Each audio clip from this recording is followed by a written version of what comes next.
bukan untuk istilahnya saya memberikan materi yang istilahnya saya pikir jenengan-jenengan semua sudah tahu lah ya harga pokok produksi. Akan tetapi perlu kita perdalam, mungkin sharing saja ya. Terima kasih. Pertama yang saya hormati kepada Bapak Burhan yang mewakili dari Bapak Kepala Desa Kebumen ya, Bapak Burhan SE. Kemudian untuk Ibu Rusmiati selaku Ketua Aspikmas Kecamatan Baturaden beserta para pengurusnya. Kepada teman seperjuangan saya, Bapak Ibu yang saya hormati pula. Kayaknya saya belum salam ya. Baik. Assalamualaikum warahmatullahi wabarakatuh.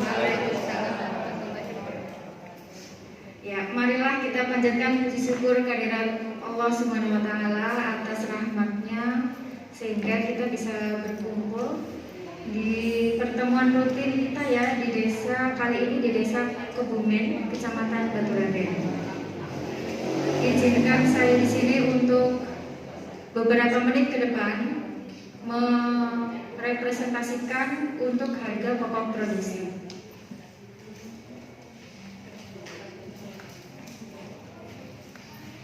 Sebelum saya masuk ke materi, apakah ada beberapa dari Bapak Ibu yang sudah tahu tentang harga pokok produksi? Mungkin dari Mas Prian atau Ibu Rusmi boleh memberikan sharing dulu sebelum saya masuk ke materi. Harga pokok produksi. Monggo yang sudah mengerti kita sharing saja dengan Bapak. Simpel saja pengertiannya, mungkin ada yang angkat tangan, nanti dapat door prize loh. Catat ya Mbak Ulfi. Baik, kalau nggak ada saya lanjutkan ya. Di sini saya akan menjelaskan beberapa hal, yaitu dari pertama definisi HPP. Definisi HPP berdasarkan Supriyono 2011 adalah suatu pengorbanan atas biaya-biaya produksi dalam menghasilkan sebuah produk dalam suatu periode. Jadi nanti kita penghitungannya setiap kita produksi itu berkala ya, dalam arti periode ini adalah per bulan. Setiap hari kita produksi, kita akan catat apa saja yang masuk dalam berhubungan langsung dengan produksi itu.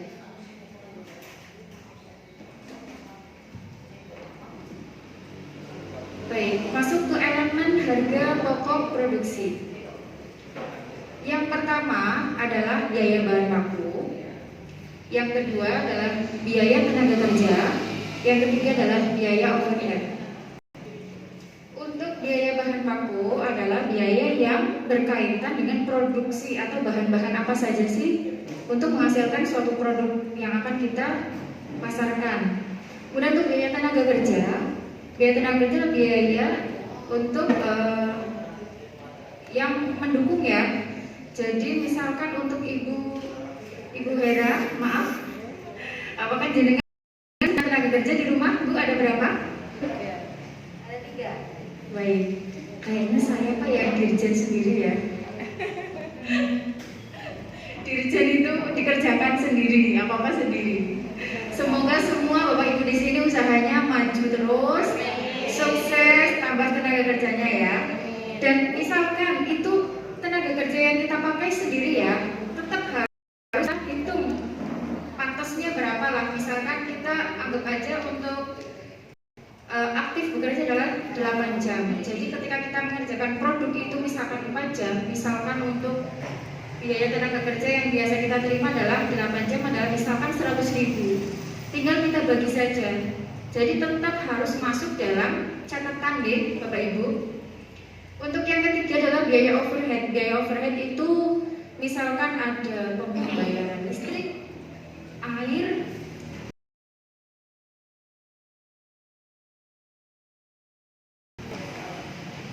peralatan ya, misalkan ya akomodasi kendaraan ya. Itu nanti secara lengkap mungkin di sesi berikutnya di harga pokok penjualan. Jadi itu nanti lebih lengkap lagi. Kalau yang sekarang saya bahas adalah harga pokok produksi. Untuk lebih jelasnya, karena produk saya adalah keripik bayam, tidak apa-apa lah saya bagi share saja biar jangan tahu oh kenapa sih harga keripik bayam bahannya kok mahal. Bahkan saya jual ada yang 15 sampai 20 ribu gitu ya. Karena memang saya bikin premium ya, maksudnya bahannya benar-benar yang menghasilkan krim seperti itu. Jadi untuk perhitungan bahan dasar pembuatan keripik bayam, saya contohkan adalah daun bayam saya digunakan 5 ikat dalam produksinya, yaitu 15.000. Ada tepung beras, tepung tapioka, ada minyak goreng, bumbu rempah, telur, lada, dan lain-lain ya. Yang saya sebutkan hanya 6-7 ya. Nah, total dari pembuatan keripik bayam saya adalah 154 setiap produksi. Nah, dengan asumsinya adalah setiap saya produksi menghasilkan 24 bungkus. Itu setiap saya produksi. Saya ambil rata-rata 24 bungkus. Itu yang ukuran besar nggih, yang 150 gram. Tapi harga tersebut itu belum termasuk stiker plastik seperti ini nggih. Itu hanya untuk bahan dasarnya saja. Kalau untuk ini termasuk bahan lain-lain, biaya lain-lain. Karena ada plastik, ada stiker, kemudian ditambahin dengan biaya tenaga kerja. Terus nanti ada yang lain, mungkin ada biaya promosi seperti itu ya. Sampai di sini mungkin ada yang tanya atau saya lanjutkan, Gih? Lanjut ya. Baik, nggak ngantuk kan Bu? Ya. Baik, terima kasih. Ya, perhitungannya sangat simpel ya. Saya di sini menjelaskan pengen simpel saja dan jenengan semua Bapak Ibu paham.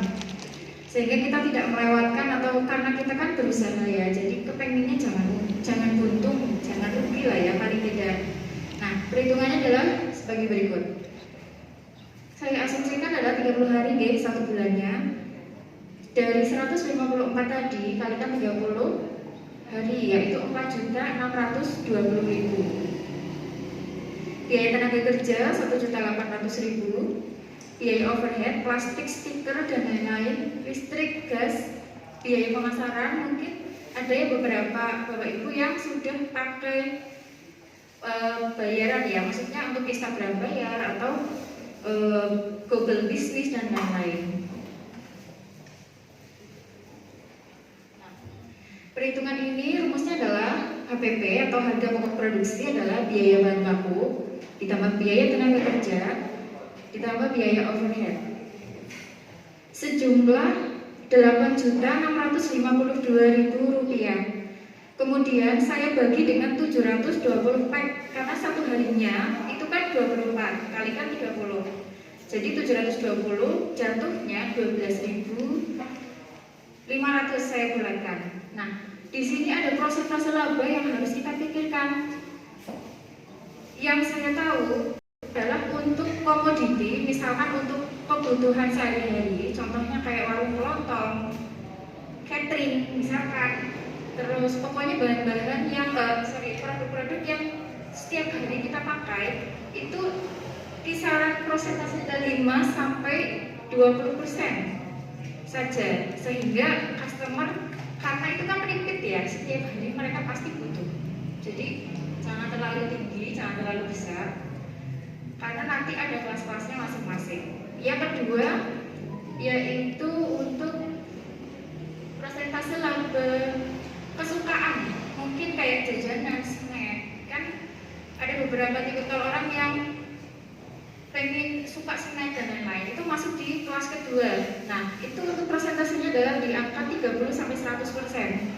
Contoh kayak snack, itu kita boleh saja mengambil dari harga pokok produksi dikalikan presentasi yang persentase laba yang kita inginkan. Misalkan dari 12.500 kalikan 30%-nya. Monggo yang mau ngecek coba itu berapa coba? 12.500 kali 30%.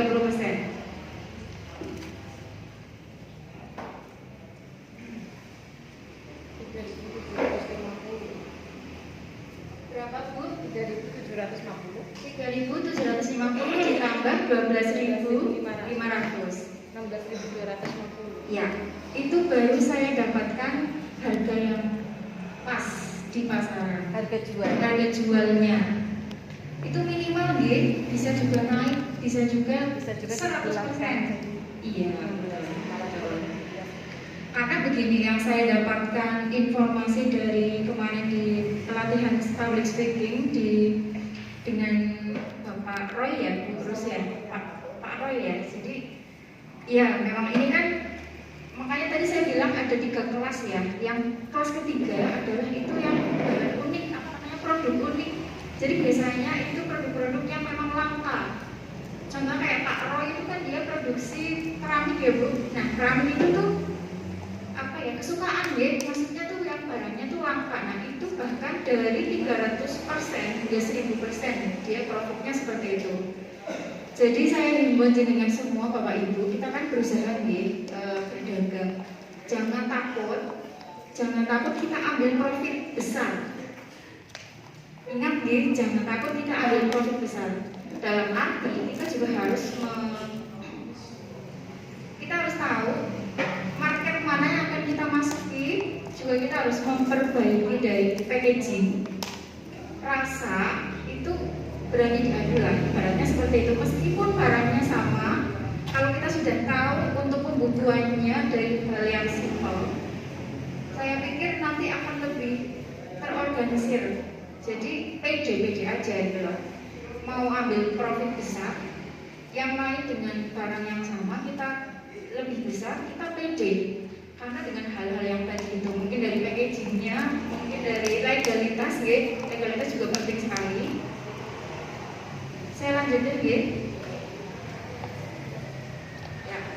Dari semua yang tadi saya paparkan adalah manfaat dari harga produksi. Ada 3. Menentukan harga jual produksi. Kedua, memantau realisasi biaya produksi. Ketika nanti kita ada kendala, kita kembali lagi quality control. Jangan lupa nih, meskipun kita punya tenaga kerja, tetap harus kita monitor juga. Karena pengalaman saya juga ya, ada yang membantu, ternyata madonnya itu terlalu apa ya, kurang encer sedikit, itu bikin atos sih. Bila itu komplain, nah itu benar-benar saya kayak ditampar gitu loh. Meskipun kita kasih resep, tapi ternyata tetap harus kita terjun langsung untuk mengetahui oh iya sudah pas gitu. Meskipun ya kita harus percaya juga dengan tenaga kerja, akan tetapi kita lebih baik juga apa ya, ada yang menjadi quality controlnya ketika kita tidak ada di tempat produksi seperti itu. Yang ketiga adalah menghitung laba dan rugi. Yang seperti tadi dijelaskan adalah ketika kita mengetahui harga produksi, akan terus kita tahu ya jadi lebih atau profit yang akan kita terima itu berapa, tinggal kita kalikan selama 1 bulan kan ketahuan nih. Kayak tadi 3.750 kalikan 30 nih. Seperti itu. Dan saya nervous sih, deg-degan apa ya? Ya karena gini saya baru pertama kali nih, maksudnya mau dimaafkan kalau ada salah-salah kata. Ya, saya akan melemparkan atau memberikan waktu 3 pertanyaan saja. 3 pertanyaan. Kalau ada, semoga ada. Monggo dari penjelasan dari saya itu ada yang ditanyakan, monggo. Ya, monggo Mas.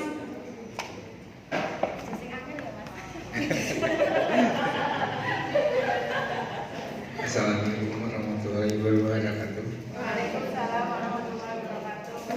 Yang terhormat Ketua Aspas Badruddin, Ibu Rusmi, Divisi 1, 2, dan 3, serta teman-teman saya yang saya hormati dan saya banggakan.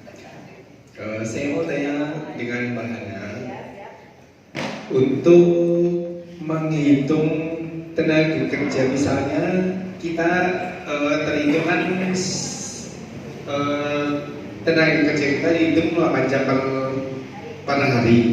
Untuk menentukan harga jual, misalnya kita cuma pakai 3 jam untuk produksi. Terus ada pemasaran ini kan ada biaya tenaga lagi. Hitungnya seperti apa?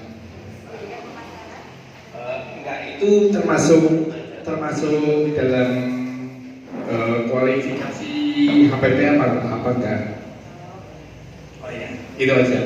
Terima kasih. Assalamualaikum warahmatullahi wabarakatuh. Ya, terima kasih Mas Rian. Tadi ditanyakan bahwa untuk biaya promosi dan tenaga kerja ya. Oh ya, tenaga kerja misalnya katakanlah kalau terhitung yang Mbak Ana sebutkan kan 8 jam. Misalnya kita cuma pakai 3 jam. Itu perhitungannya seperti apa? Baik, jadi ini kan karena kita kan wira swasta ya, maksudnya UMKM sendiri ya.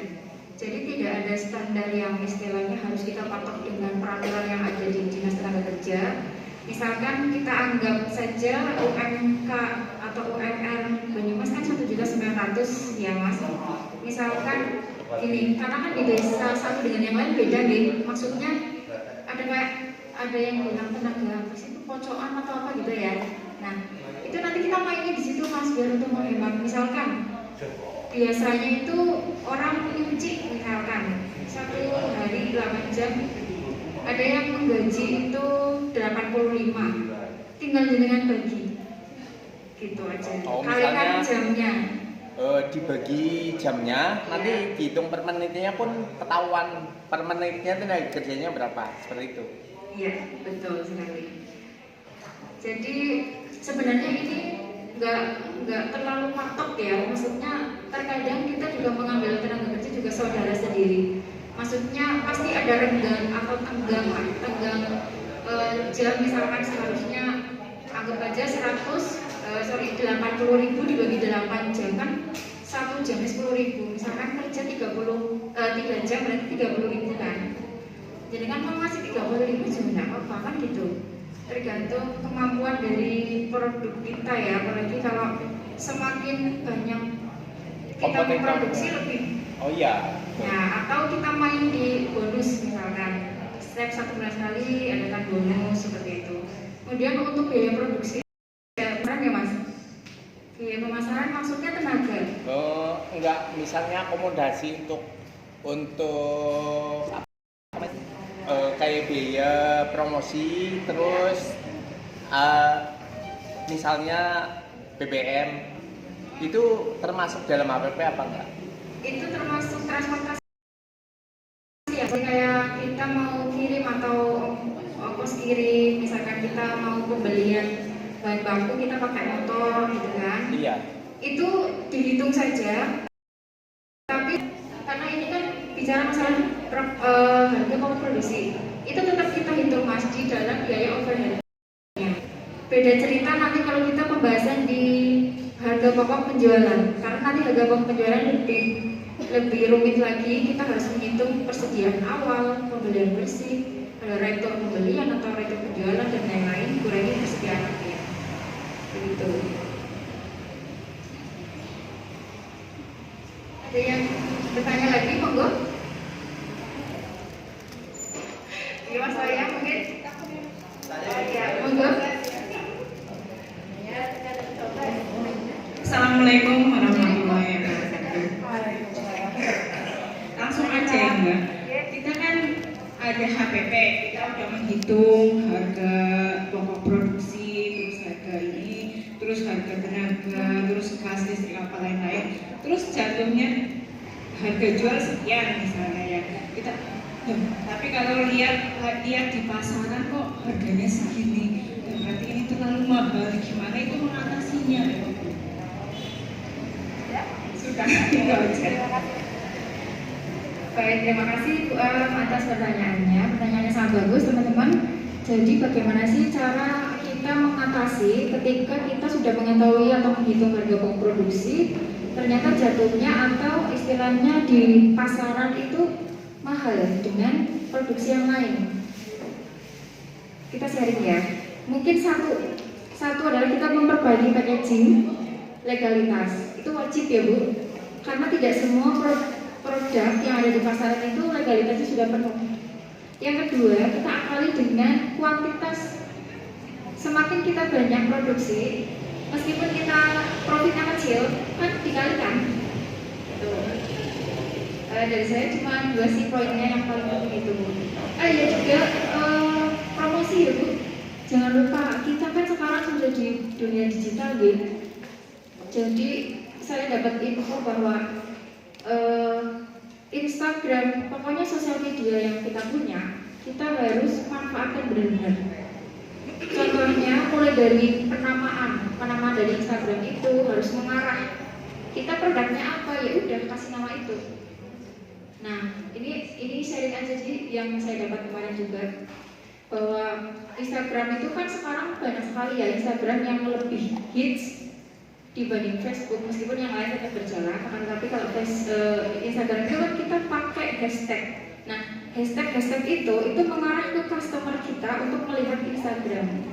Contohnya Kak, punya saya saja ya, karena lebih gampang ya. Saya belum paham semua produk dengan semua. Misalkan punya saya Instagramnya keripik bayam, ya sudah dinamain keripik bayam, hashtag siapa? Hashtagnya nanti di bawah itu mengarah ke contohnya keripik bayam premium atau hashtag Aspikmas Kecamatan Baturaden, hashtag oleh-oleh Baturaden. Itu semua hashtag itu tuh mengarah ke produk kita. Jangan lupa, itu sangat penting. Itu yang ketiga poinnya ya Bu. Mungkin itu dulu sih dari saya tipsnya.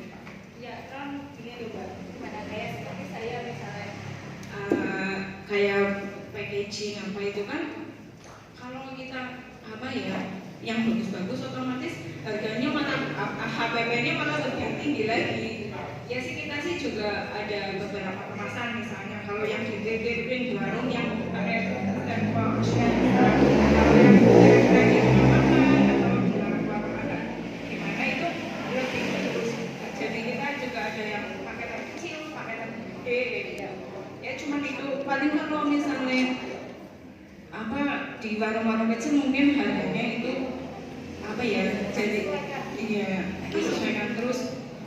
Tapi ya misalnya kayak kita juga apa ya saling menuntut, misalnya kalau yang di retail yang agak modern berarti kan itu untukannya lebih gitu kan, karena memang harganya lebih tinggi. Kalau yang di warung-warung biasa ya kita menyesuaikan kayak yang warung biasa kayak gitu kan ya.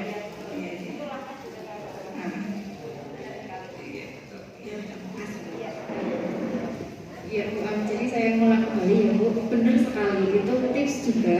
Jadi kita tahu market kita itu kemana gitu loh. Jadi kalau kita mau masarin produk kita dengan misalkan di pasar tradisional, masa kita mau pakai packaging yang bagus, yang plastik, yang steril, apa namanya, aluminium foil gitu kan. Ini contoh untuk kemasan untuk snack ya. Jadi kita harus tahu market mana yang akan kita masuki. Kemudian, nah tadi triknya bagus juga. Di market yang memang istilahnya market besar ya, kita ambil profitnya juga yang lumayan gitu. Dengan istilahnya isi yang sama, tapi karena packagingnya berbeda, itu juga beda. Iya, untuk expirednya juga beda. Ada pertanyaan satu lagi, monggo. Ya, monggo Mas, maju apa ya? Maju. Monggo Mas, maju. Perkenalan juga sama produknya, biar nanti terkenal. Sambil duduk aja lah.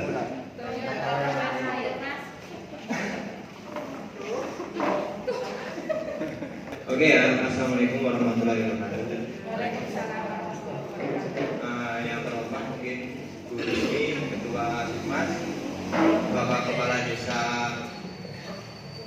Kebumen, dan saya hormati juga rekan-rekan seperjuangan ya. Dan kali ini Bu, Mbak siapa ya Mbak? Hana.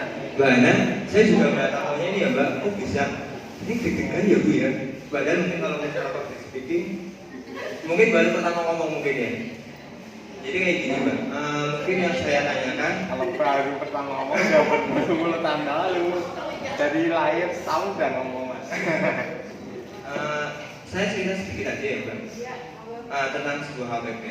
Saya dulu juga mempelajari HPP ini dari nol sampai mengupas tuntas tentang sebuah HPP.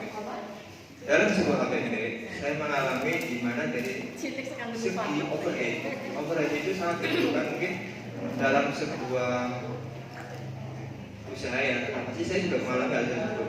Karena dulu saya juga pernah punya 11 karyawan. Saya juga mengalami banyak sebuah mungkin order yang gagal ya. Mungkin kalau cerita saya sendiri ya Bu ya. Sehingga menjadikan sebuah kendala yang sangat besar karena lebih dari 10 atau 20 juta gitu aja ya. Dan untuk mengalami hal tersebut, apakah yang harus kita lakukan gitu aja? Mengatasi bagaimana nilai harga mungkin apa ya overhead tersebut loh. Menghitung kerugian dari overhead tersebut gitu loh. Apakah kita harus menaikkan harga jual? Kalau kita menaikkan harga jual, kita lihat di pasaran kita nggak bakal masuk gitu. Apa mungkin kita harus punya uang simpanan untuk menjaga tetap kestabilan kita untuk tetap selalu berusaha ada uang tahanan ataupun ada uang mungkin kita pinjam ke bank atau gimana gitu loh. Mungkin ya subsidi silang subsidi silang tentang uang tersebut gitu. Karena saya juga dulu sudah memakai program mungkin dalam arti belajar banyak juga ya tentang NLP juga. Memang di sebuah HPP saya harus belajar sih karena saya juga mungkin setiap orang kan punya kekurangan kelebihan dalam sebuah HPP. Saya mungkin bisa mengubah HPP tersebut, tapi kan kita nggak punya sistem gitu loh. Sistem kita belum terlalu bagus untuk mengatur dari segi kemanajemenan dalam arti mungkin pekerja apa ya? Karena ada sebuah sistem juga yang ada di tertanam di sebuah manajemen usaha juga gitu loh. Mungkin itu pertanyaan saya yang mungkin dijawab sama mungkin kita sering sharing aja ya. Ini berbagai pengalaman saja karena ini yang saya alami sekitar 2 tahun yang lalu memang membuat saya langsung dari atas sampai jatuh ke bawah gitu aja. Karena kita juga ya belajar bersama lah ya. Karena apa tahap ini juga tahap pembelajaran juga bagi kita semua ya. Kalau kita semua mempunyai banyak karyawan ataupun mempunyai omset yang sudah memang kita inginkan gitu. Mungkin itu saja dari saya. Kalau ada salah kata dan lain, saya minta maaf. Bila itu wal hidayah. Wassalamualaikum warahmatullahi wabarakatuh.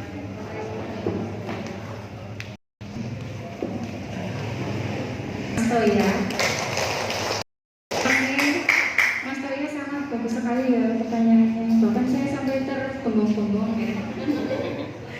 Apakah saya bisa jawab pertanyaannya apa enggak gitu loh. Jadi saya perlu belajar ini dari Mas Toya sebenarnya.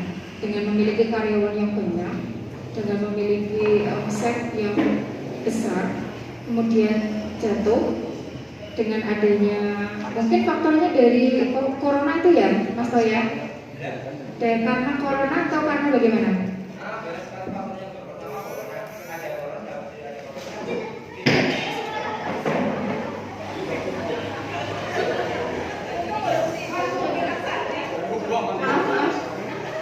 Saya kira orang tadi jadi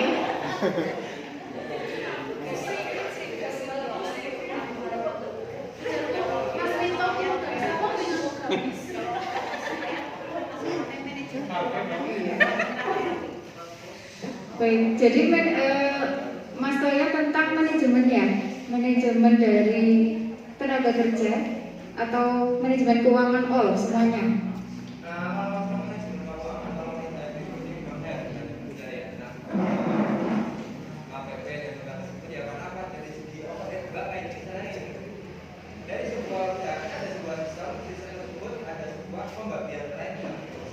Nah, itu malah jangan kayaknya lebih baik di sini deh Mas.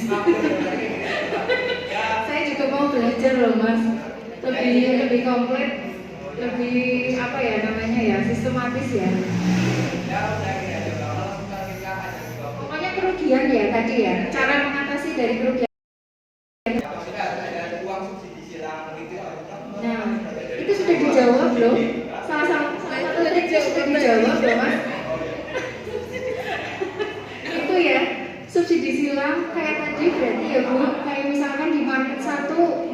tradisional kita dapat profitnya kecil. Nah, gimana caranya kita dapat istilahnya mengisi dari profit yang lain? Ya, yang berarti meninggikan profit yang produk yang kita tempatkan di market yang lebih modern seperti itu. Nah, studi silang itu hampir seperti itu ya, mungkin seperti itu ya Mas. Ya, terima kasih. Ada lagi Mas? Sudah ya. Mau sharing lah ya. Ya, boleh. Terima kasih. Kalau saya senang sekali. Monggo, Mbak Hera. Sini aja lah ya. Assalamualaikum warahmatullahi wabarakatuh. Berdiri. Biar kelihatan.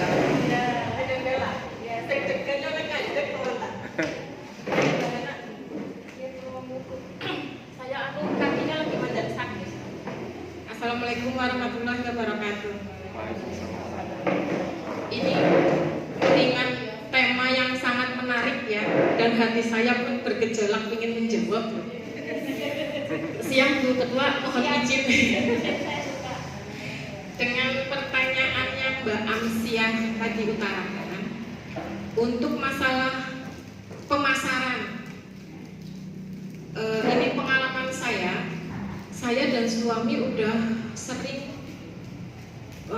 melakukan usaha sendiri dan belum nemu yang cocok. Jadi kerugian itu bolak-balik pasti ada. Mulai dari awal nikah, saya suami jatuh bangun sudah merasakan susah senang bersama.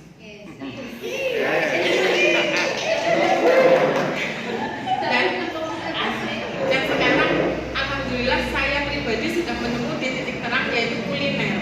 Karena kuliner itu untuk kita sendiri tidak ada harga matinya, karena semua orang butuh makan, semua orang butuh cemilan.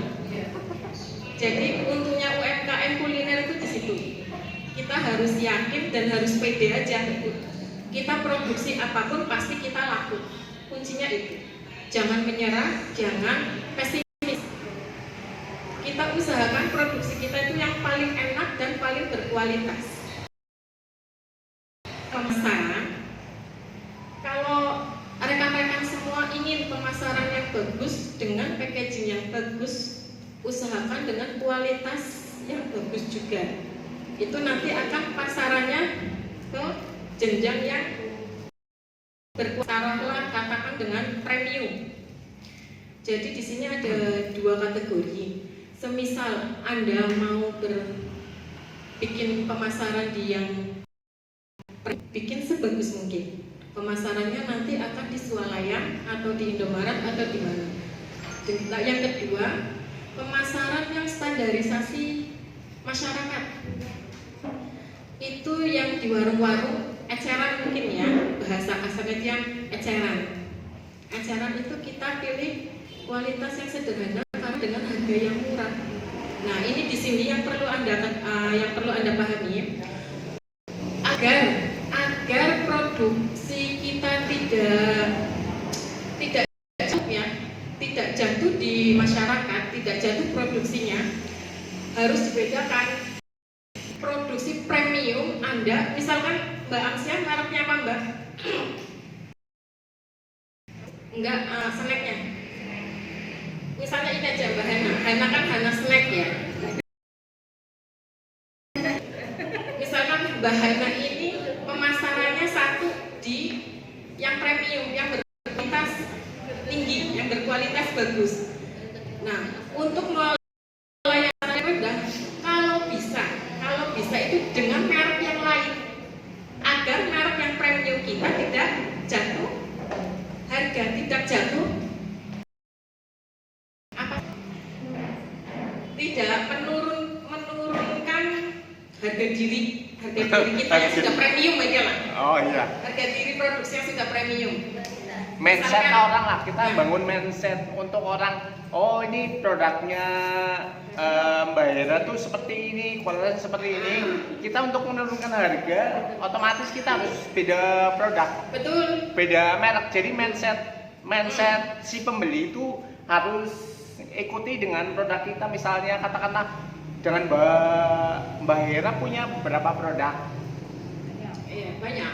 Nah, ya misalnya ya satu dan dua hal. Misalnya pemasarannya di Pringsewu, otomatis mereka kan harus punya legalitas, otomatis HPP-nya agak tinggi kan. Kita nggak mungkin juga pasarkan harga itu sama kayak yang dititipkan di warung. Itu bisa dari gram, bisa dari isinya, kemasannya juga itu pengaruh juga di harga.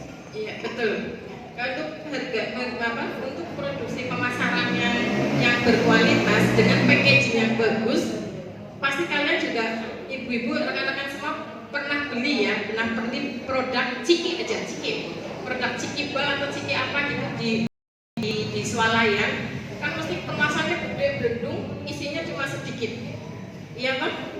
Sedangkan kalau misalkan ciki yang kiloan, yang bal-balan, itu kan pasti isinya banyak, tapi dia tidak memiliki kualitas di packaging.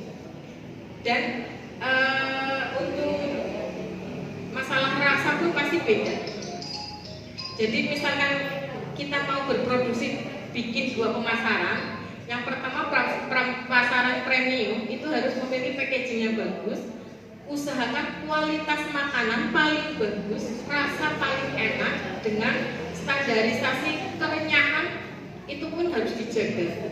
Dan dalam kemasan kayak tadi bahan HPP berapa tadi 12.500 bisa kita jual misalkan 15.000 tapi dengan packaging yang lebih bagus, misalkan dengan gerdus yang bisa melindung atau dengan botol-botolan itu loh botol-botolan apa sih, itu akan meningkatkan kualitas harga.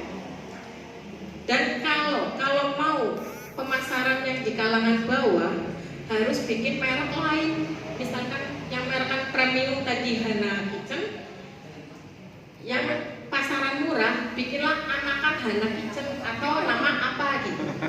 Karena Kalau saya kalau yang dititipin di warung-warung biasa itu pakai kemasan plastik biasa dan nggak tak kasih stiker. tetap harus ada karena itu akan ikut mempromosikan produk kita. Tapi Itu harus. itu kan beda. Meskipun hanya dengan selembar kertas potong kopi, ya kalau yang di warung-warung kan begitu kan, selembar kertas dipotong-potong itu dimasukkan plastik kemasan 500-an. Cuma namanya itu harus kita bedakan dengan nama yang premium. Itu akan membuat premium yang produk premium kita itu tidak akan jatuh. Mindsetnya berarti pola pikir si pembeli kita arahkan, kalau mau premium ke premium, kalau yang harga murah ya yang ini dengan brand dan merek sendiri. Iya, itu nanti kan di kalangan warung-warung ada. Untuk masalah HPP pun nanti kalian bisa iga-iga sendiri lah dengan packaging yang bagus disertakan dengan legalitas yang bagus, itu akan menguatkan nilai harga yang bagus juga ketimbang dengan harga yang di pasaran yang mungkin harga 500, tapi jenengan mungkin bisa yang isi beratnya cuma 100 gram atau berapa gram gitu kan, bisa jenengan jual dengan harga yang standarisasi harga bawah.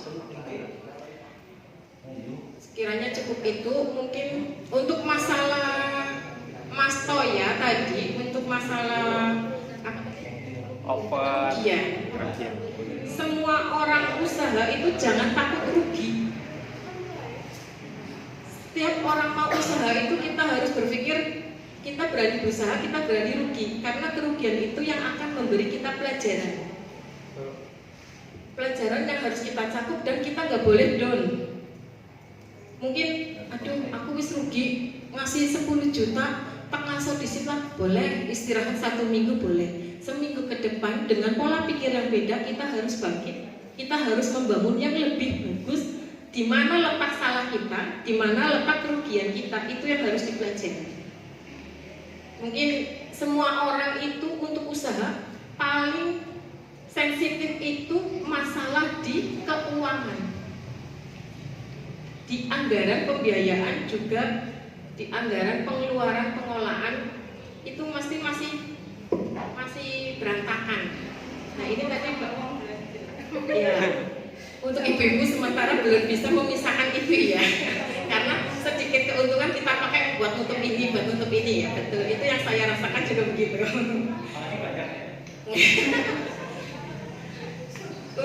ya itu mungkin untuk kerugian mungkin kita bisa misalkan kita bisa pinjam dana ke bank, itu bisa membangkitkan semangat kita untuk berproduksi karena tiap bulan ingatan kita harus nyicil itu harus membuat semangat kita. Betul. Ayo semangat kerja, kita besok nyicil ini, jangan langsung ya udah duit besok nyicil ayo sesuai tanggalnya, enggak, langsung pokoknya tetap produksi aja. Insya Allah akan berkembang dan akan maju. Pokoknya kita semua rekan-rekan UKM itu harus yakin, harus pesimis, harus optimis, harus yakin, optimis. Apapun produk kita, apapun jualan kita, pasti ada yang beli. Selalu terus aja kucurin promosi, meskipun cuma ada 1-2 orang yang tanya, pasti nanti akan ketular. Oh boneka yang bikin postingannya kayak oke, yakinlah Anda, pasti insya Allah akan laku. Ada hukum rata-rata lah, dari 100 orang masa nggak ada yang nyangkut satu pun. Kalau di marketing kan ada hukum rata-rata, dari kita menawarkan 100 orang masa satu pun nggak ada yang nyangkut, itu keterlaluan sih. Iya, betul. Kalau di marketing itu seperti itu, ada hukum rata-rata.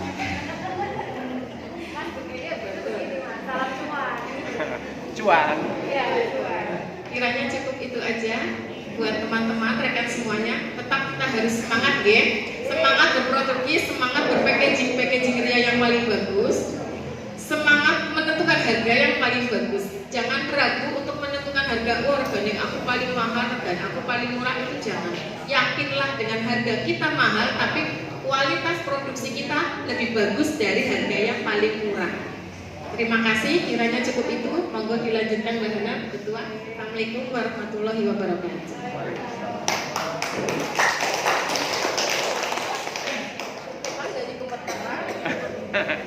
Terima kasih banyak kepada Bu Hera ya. Sharing dari istilahnya merangkum dari semuanya. Terima kasih Bu Hera. Jadi demikian tadi ya pemaparan saya. Ada pepatah nih dari yang saya tangkap dari Bapak Bob Sadino. Banyak orang tanya, bisnis apa yang bagus? Jawabnya, bisnis yang bagus adalah yang dibuka, bukan yang ditanyakan terus. Jadi kita terus harus positif, optimis ya. Dan berhentilah membuat rencana, melangkahlah. Jadi jangan ragu untuk menentukan harga pokok produksi dan harga pokok penjualan ibu-ibu dan bapak-bapak semuanya. Semoga usaha kita berjalan lancar, omset naik. Dan saya mau bertanya, kepanjangan dari UMKM apa sih sebenarnya?